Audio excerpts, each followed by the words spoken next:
So the grant objectives, um, some of the terminology that you'll need to be familiar with, and eligibility requirements. So you'll know if your organization fits. Um, we'll explain the required materials that you would need to have to submit an application.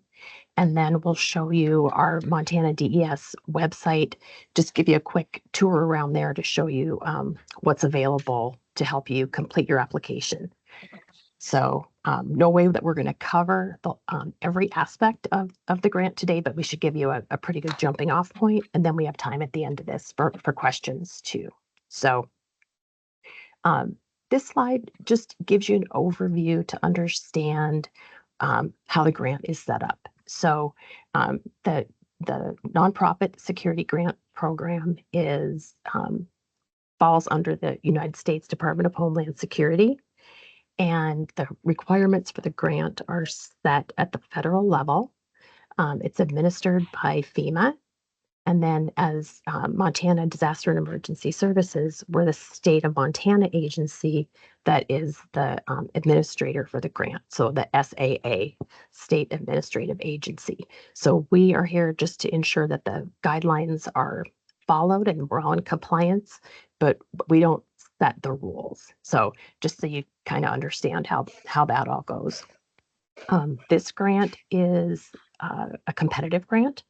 So that means that we're limited in how much coaching we can provide on the content of your applications. But we are happy to help with technical issues and just the actual application requirements. So just something to be aware of as we go through the process. Okay, so the grant objective is really pretty simple, and you can read it there. Grant provides funding and support for target hardening and physical security enhancements. So right away, not everything is going to be eligible for a project, and we're going to get more into that as we go through these slides. So before we do, some terminology. We're going to ask you to be familiar with some of the federal documents just to help you understand the requirements better. And all of those guidelines and requirements come from the Notice of Funding Opportunity. So we shorten that into NOFO, and many of you are probably familiar with that already. But so NOFO, the IJ, the Investment Justification Form, is also something you'll hear a lot. And we're going to talk, we have a whole section for that we'll go into later, so you can understand that document. It's really key to this application. And then the next two terms, the applicant and sub-applicant. So for the purpose of this grant, Montana DES, our office, is the applicant. So when you're reading through the Notice of Funding Opportunity, you'll see the term applicant. You might feel like it's you because you're applying, but it in the NOFO, it refers to Montana DES. And all of you, if you choose to move forward and apply, would be sub-applicants. So again, we try to stay consistent with that, but it can really get confusing. So just keep that in mind, that at your level that you would be sub-applicants. There's just an overview of goals and objectives. And again, this is a great reason just to sit down and with the highlighter and just read that NOFO. The Department of Homeland Security lays out just what their overall objectives are in terms of wanting to encourage collaboration and sharing across communities and partners when it comes to these grant funds. They talk in the NOFO about the overall national threat picture, and a lot of that is just for your reference, but it is something to be aware of when you're reading through there, that they're talking about the overall threat environment and then how preparedness grant program fits into that. The other thing that you might notice in there too is just the integration of this grant program with other local preparedness efforts. So just something to keep in mind when you are thinking about your projects and writing your applications. So who is eligible? There's a lot of like legal and accounting type stuff here. And so we have the actual IRS code listed here on this slide. And then in the NOFO, it does spell out as well that nonprofit organizations are the only eligible sub applicants. There are some details about, do you have to be a 501c3 and have the documentation? And there's some exemptions that that apply to religious organizations that basically function as a 501c3. So more of that available in the NOFO for you to see the specific definitions. And just important thing to note before we get into the application part is that this grant is set up as a reimbursement grant. So what that means is awarded subrecipients expend their own funds to undertake the projects that they're approved for. So the funds are paid by the subrecipient to the contractor, the vendor, whoever's providing the services that are for the grant. And then when those payments are made, the subrecipient would apply for reimbursement of those funds to us. So that's where we come in as grant coordinators. We process those reimbursements, we verify the payments, collect the supporting documentation.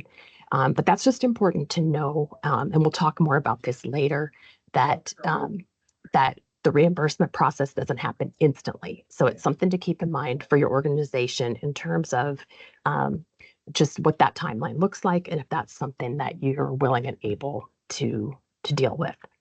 And then we put a bullet in here too about quarterly progress reporting. So this is something that is becoming, it's always been there, but more and more emphasis now on those quarterly reports. What are funds being used for? What is accomplished? Are we getting the outcomes that we expected?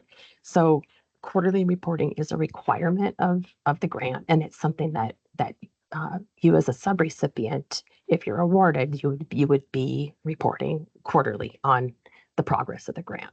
So, okay, how to apply? The only way to apply is for Montana nonprofit organizations apply to Montana DES, and then we package all those applications and invest in the supporting materials and send that to FEMA for their review. So all applications would come through us. We have a short time frame on these, just because the NOFO was released so much later in the year than would typically happen. So application period. Applications will open on Monday, September 8th, and then the application period closes on the 15th of October. And that's it. So a lot to get done in that amount of time. And again, this is really something that if we didn't choose this timeline, but we're dealing with it. So and we're going to talk more about how applications are submitted in a while. Jenny's going to talk about that. But we have a grant management platform that you would be using to submit your application and upload your application documents. So the key points for the application, we've got more information on all these, but an organization can submit applications for up to 3 sites, and each site is a physical unique address. The maximum award that you can request per site is $200,000. So theoretically, you could request up to $600,000 for a total for 3 sites. Each site, you need to think of that as a standalone application, a standalone project. It would have its own vulnerability assessment. We're going to talk more about that later. But just so you know, it's not 3 things rolled into one application. It's 3 separate applications, it's 3 separate projects to manage. And then Also important, cost share. There is no cost share. There's no match on this grant. So 100% of the approved costs are reimbursable. Okay, the application has 3 key elements, and we have a slide for each one of these. But these are all required. The mission statement of your organization, a vulnerability assessment for each site that you're applying for, and an investment justification form, that IJ form. And we're going to talk more about that as well, to make you familiar with how to navigate that. Those are requirements. So if those are not part of the application, it can't move forward. So just something, just be aware of that. So the first element, the mission statement, I think everybody knows what that is, but it is required to be uploaded to the application, and it's best if it's on your organization's letterhead. So keep that in mind. The second piece there is the vulnerability assessment. So unlike the investment justification form, the vulnerability assessment can be provided in a number of ways, and there's some examples listed on this slide.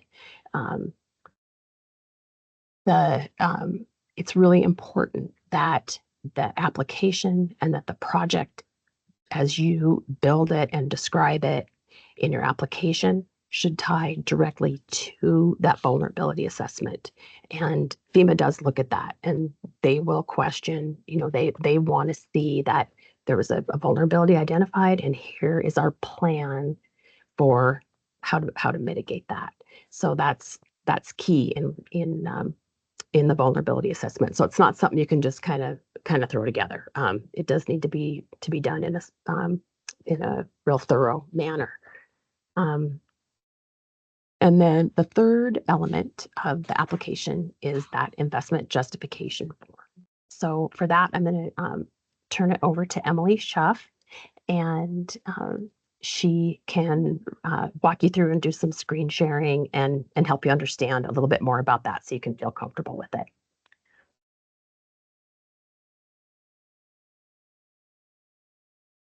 Hi, everyone. Yes. Good. Okay.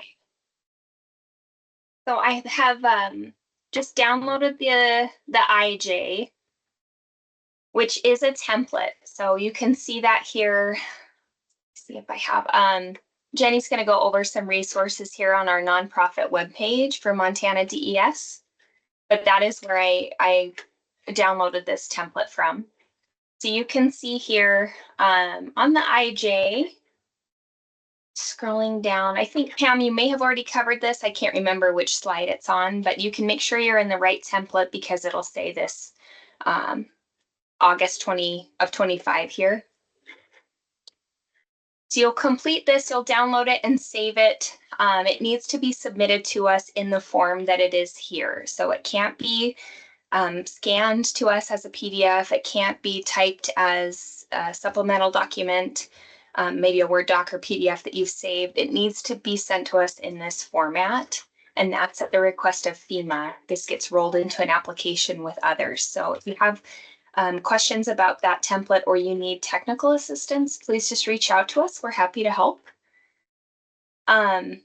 Just a note here as we scroll through, sorry, I don't want to make you dizzy. The UEI. So this number sometimes is confused for the DUNS number. There's great instructions in the NOFO, the 25 NOFO itself, about how to apply for a UEI number if you don't already have one.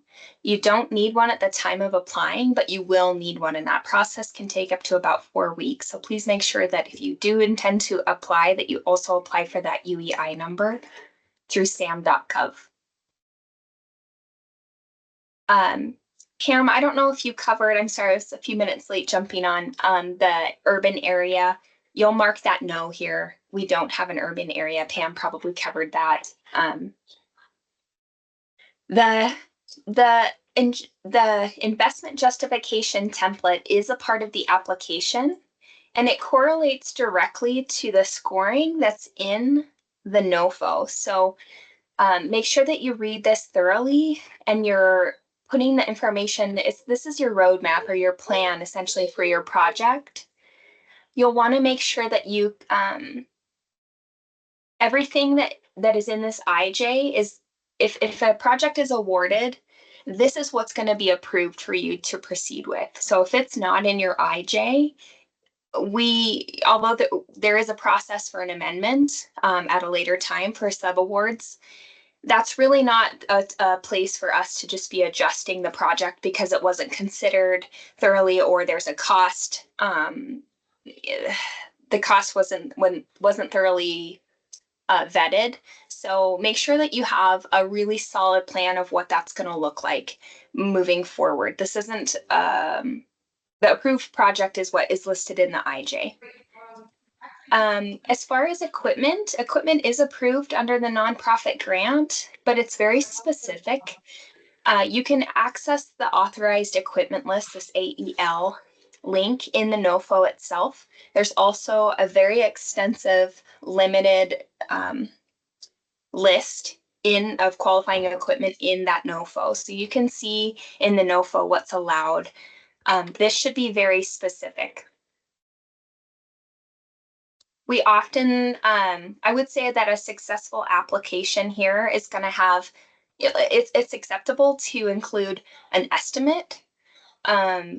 This needs to be very clear about what it is that an application is going to include or a project's going to include. But an unsuccessful application is going to have a vendor name. It's highly recommended that vendor names are not included in this because an applicant's going to need to go through their own procurement policy if they've been awarded. So please keep that information out of this IJ. So the key activities and milestones, again, that should include the whole scope of this project from start to finish. And I think that's it for what we had talked about there. Pam, I heard you talk a little bit about the vulnerability assessment. That vulnerability assessment and this IJ should correlate directly. So there should be nothing in your IJ that wasn't identified in your vulnerability or your risk assessment. I think that's it. I'm going to go ahead and stop sharing here. I'm sure there are, maybe some questions here about the IJ later, but we can maybe save those to the end. Yep, we did leave some time at the end. And yeah, so I think, you highlighted how to know you're on the right form, and Jenny's going to talk about that too. So I'll just go ahead and I won't start sharing my screen just to stop it. We'll turn it over to Jenny now, and she can talk more about the website and what's located on there, and we'll just let her jump right into that. Okay. Pam and Emily, can you guys see the website? Yes. Okay. I'll also just drop the link in the chat to this website. So this will be the main clearinghouse for all the things related to this grant. And so this is on the DES homepage. So if you end up at des.mt.gov, you can come to grant programs and down to the nonprofit security grant. This has an introductory information. This has the 3 main objectives, and this language is pulled directly from the NOFO. So this might be a good place to find language to use in your application to tie it directly back to the NOFO objectives. There'll be the link here to application. Currently, this will take you to the page, but you're not allowed to apply yet. It'll open on Monday, the 8th at 8 a.m. We'll make that application live. And there's some basic links down here, again, to the application page, the IJ template, and the state guidance. Kind of the 3 most important pieces, but you can also get to all the resources at this link here. I'll click on this. And for the 25 grant, this has everything. So here's the NOFO document, and this is a very detailed document, just so you're aware. And this has all the information that you might need. This is written for both us and for you guys. And so It's quite complete. And it is 57 pages long. So that's where you're going to see some of the languages for the applicant, which would be us, and some of it is for you as a sub-applicant. And this is all the details of the grant. One of the documents that to go along with this that's helpful is we have our own state guidance that we create. And this is truly focused from us to you guys. And it's a little more easier to digest. And this one isn't, you're not going to have the combination of sub-applicant and applicant information. So this is also a great resource for you to read through to have a better understanding before you start your application and develop your project. And then the next thing is this IJ template. And so this obviously is a key part of the application. There's one little bug about it I just wanted to cover really quick. This comes from FEMA, and it has a bug where it struggles to download. So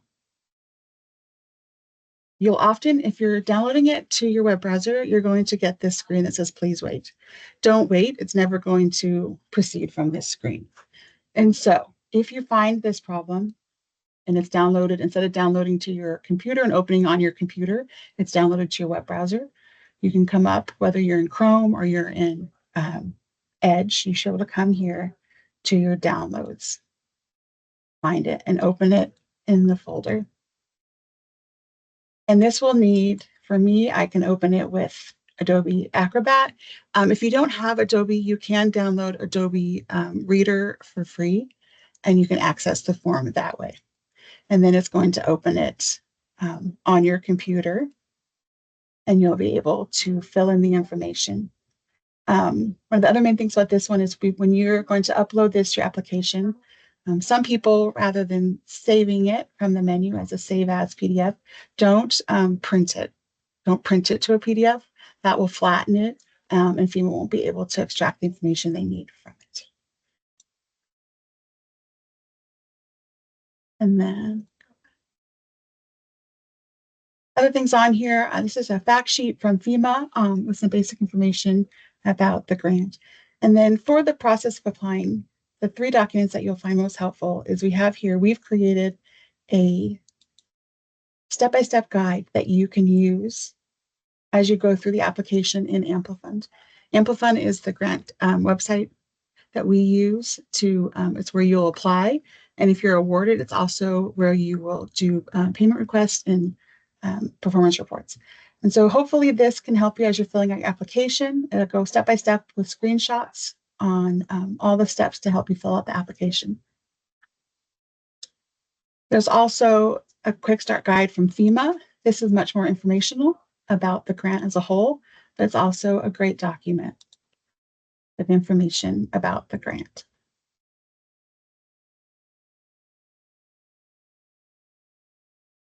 And then this one is from Amplifund itself. And this is a step-by-step guide. If you get Amplifund, get into Amplifund, you're having difficulty, and the answers aren't in the Montana DES guide, you can also check here. If you don't find answers here, please feel free to reach out to us. We're in Amplifund every day. It can be a little tricky, and we're more than helpful to sit down and help you out with that in any way to help you get your application in. And I think that's all my information. Jenny, would you show where the link to the application is? Yeah. So you can go back up to the nonprofit. And so there's app link here, as well as 1, 2 on the same page. So if you click on these, this will take you to, and so currently you can look at the homepage of it. Once this goes live on Monday, there will be an option, a button for apply, and that would start the application process.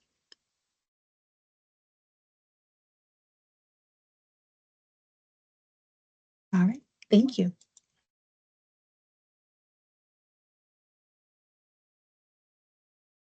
Okay, let me get back and I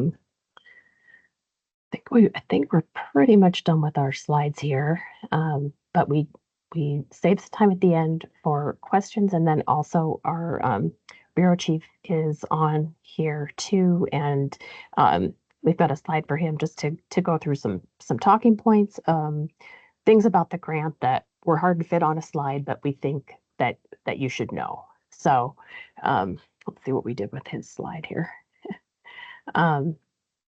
We did that one. And this is just a screenshot of what Jenny showed you. Like, yeah, don't panic if you get this. Don't let it stop you. There's a workaround. Um, all right, here we go. Here's Burke's slide. I'll go ahead and mute myself. Okay. All right. Thanks, Pam and Jenny and Emily. Thanks for going through that. So I do know that there's a lot of information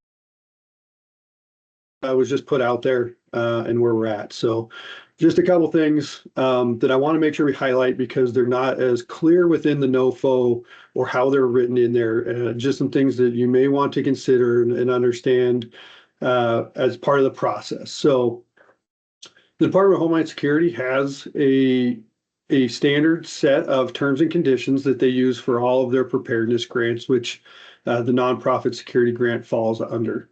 So within that, there are a couple terms or conditions that they have on there that one of them in particular that says, that all recipients and subrecipients will work with Department of Homeland Security immigration officials throughout. That is one that right now we're being told is when these are awarded that specific term will be excluded from the nonprofit security grant. But we wanted to make sure that was out there, that it is there. A couple other things that they have in there that are new for this year that we want to point out. Talked a little bit about it but if you are awarded, there are things that as part of it that you may have to report on. One of them is they use the word aliens within the document. And what they're really talking about is illegal immigrants within the state as defined by the U.S. code. So when they talk about aliens and how that has worked, that is what they're talking about. Because there are certain things that they ask throughout there that says, does an entity or jurisdiction, when we're working with governments, work with or provide services to aliens in that? And then the other part of it is they'll ask for, are any of these funds being utilized to provide services to aliens? Those are things that you'll have to be able to respond to and provide as part of the reimbursement process in there. So it does not exclude anyone from being able to do this, but that is a question that they are asking and putting in there as part of the requirements to do that. And I think those are the big things that we just kind of want to point out and make sure that everyone understands and kind of how it's worded in there, because there are also a couple other areas that we are getting clarification on. But if you do have foreign employees that are working on this, they may need to be vetted through the process as well, and have a bio and information that is provided for review.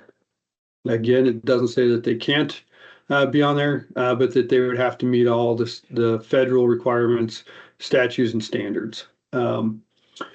And then finally, the other one I want to talk about is the award timeline. So this program, the NOFO was released at the at the very end of July. And we had about a 2-week period in time to be able to submit our state application. So we did get our application in there pending availability and ability for us to solicit for applications from nonprofits. So we will open this up now, and I believe we close it October 15th. So, excuse me. So as of Monday, the 8th, there'll be just about 5 weeks to complete an application and turn it in. After that, we will do our reviews to provide that information. We'll do the scoring according to how FEMA has it laid out, and then submit those applications up to FEMA for their final review and approval. We are hoping to get everything in before the end of October, but at this time, we are still waiting for for that process guidance to be provided to us from FEMA and exactly how we're going to submit and work that through. So as you look at your projects and start building them out and looking at the costs and where everything is and how this can go for the timeline, at best case scenario, we will have everything in by the end of October. I would still expect that it'll take another month to 2 months for FEMA to do their final reviews and then be able to actually provide us the approvals for all the projects that are being selected. That pushes out probably to the end of the fiscal year or to the calendar year, out to the end of December. Then if there is construction, which most of these grants probably will, and anything that impacts your facility with permanent fixtures or anything else is considered construction. All of those projects have to go through what's called an environmental, historic, and preservation review, which can take anywhere from a month to 3 months to have FEMA review and approve. And that's after the time frame when you submit that information back to our office and we get it to them. So I would expect, at a minimum, another 3 months to kind of for your planning efforts before projects could even begin to be and awarded out for that. So it'd probably be at the earliest next spring that projects could start. So that and looking at what costs and how that might go, you may want to plan accordingly for that when you're putting your projects together and understanding that this is not a quick turn. This year will not be a quick turnaround to be able to get these grants started. So, and then as everyone said, we're here for questions and technical assistance during this application timeframe. We won't be able to help you with your project per se, but we can help you make sure that you're successful in getting all the required elements and everything in so that your project can be reviewed and sent forward for final determination on that. So with that, I don't know unless you guys had anything else, if we're opening them up for questions, but. Burke, did you want to touch on the DEI question as well? Is that still? DEI. Yeah. Oh, yeah. So I apologize. So so that's one more that I should probably put out there. So one of the other things that's in the grant, NOFO, is that recipients and subrecipients need to follow presidential executive orders that are directed with the grant requirements. So there are a few out there, one of them being the DEI, or diversity, equity, and inclusion. Sometimes they also call it DEIA, which includes accessibility. And per the executive or one of the executive orders, they saw that as being exclusionary. And so if you have specific DEI programs, that can be something that they're looking at to say, we whether or not that will be bar you from receiving funds or not is not there, but it is part of the grant that says that we have to follow those rules, that we do not have DEI practices or processes that are exclusionary or discriminatory. So hopefully that kind of answers the question, but I know it's that's a federal requirement that is put on this grant. So yeah, and I was just going to add too to that because we have questions ourselves that have not been answered yet, as more information becomes available or we get answers, we will update that on our website as appropriate. So Yep. so we're in the same boat with still a lot of question marks, but as we get answers, we'll do our best to share those with you. So I put our contact information up here, and if anybody needs to get a hold of us, like we said, please do. But what about any questions that you guys thought of during this half an hour? Anything that we can answer for you right now? I was just going to answer, there's a couple of questions in the chat. One of them from Brian that just said, will these grants, do you anticipate the grants will be awarded? Yes, I anticipate the grants will be awarded, but as I said, timeline is unknown. So that will be something to consider as well that we have. The other question Kyler Harris had in here, do we need to have quotes or bids for the individual projects? You do not need to submit or provide direct quotes or bids for this. In fact, we prefer if you do not at this time of application, I think as Emily had mentioned, but you can use what we consider market research to be able to provide as you develop your cost estimates for your project that make it, reasonable for your project.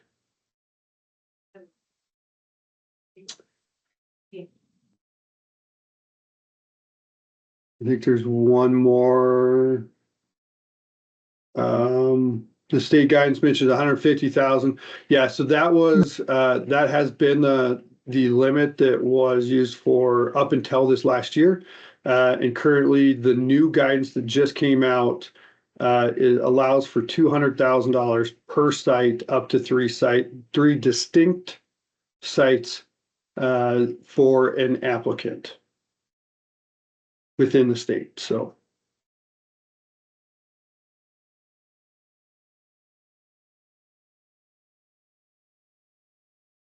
I will let Pam or someone ask about the recording or reposting this recording to, yes, I see a head shake. So I know we'll be able to post it up, I believe, on a link to it on our website, I believe.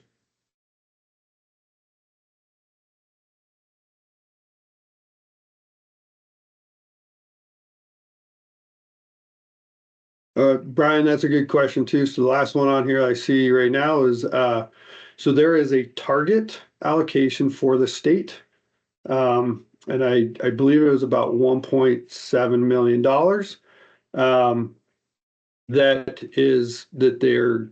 It's not a given that's the amount that was targeted within the notice of funding opportunity. So we will go through and as part of the process, they get scored accordingly. So we will submit all applications that are eligible. And even if we have additional projects that go over that 1.7. However, if we go over that 1.7, projects that are ranked at the bottom may not get funded. But if other states or other territories do not use all their funding, there is a possibility that we could receive additional funds. So that is where it's at, but we'll be able to provide that information in the application up to them, and then FEMA makes that final determination.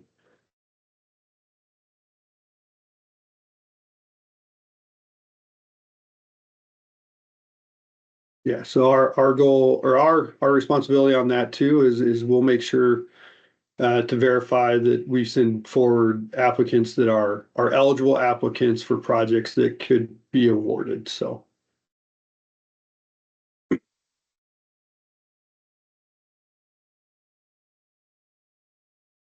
Okay, I did more talking than I was going to, so. That's good. I did want to mention one thing. We had a phone inquiry that talked about two things, and we ended up leaving it out of the slides because it is pretty detailed, but I'll just mention it here. And the two questions were indirect costs and management and administration costs. So both of those are eligible under this grant. And if those are areas that you're interested in, it's spelled out in the NOFO very clearly about what's allowable for indirect costs and management and administration. And so you can, if people are interested, can pull that information out. So yeah, look for that too.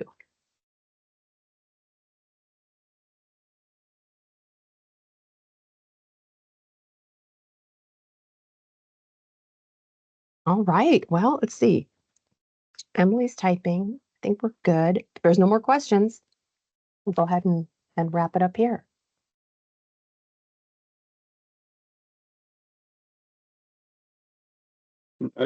Just one last thing is I would say as you go through this, I know Pam and everyone has talked about it, but as you get into Amplifund, if there are any questions or need some support in working through that, especially as if you've never been in there for the first time, please reach out. We want to make sure that everyone has able to submit a successful application here for us to be able to review and go forward. So.